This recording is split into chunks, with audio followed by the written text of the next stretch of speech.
Okay, today we're looking at this. It's got a surface burner acting up and also a delayed ignition on the bake. Let's get in and diagnose. Okay, got that burner base replaced, the igniter. So we're going to put it back together and do some testing. Okay, we get the new base back on.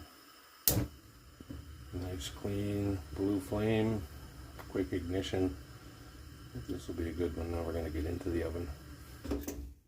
Okay, we have the door off and the bottom out of the oven. Now we're going to remove that flame spreader pan to get access to the igniter and verify we have the correct amperage on the igniter to open up the gas valve to allow gas to flow. Right now it's laboring to open up the gas valve, so delayed ignition. Okay, so we found a weak igniter and it wasn't drawing enough current to open up the gas valve properly, so we replaced the igniter, and now we're just going to give it a quick little test here.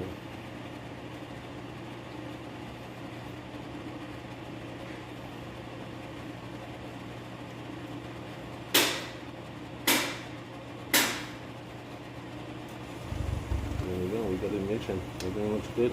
We're going to button it up before we get it too hot.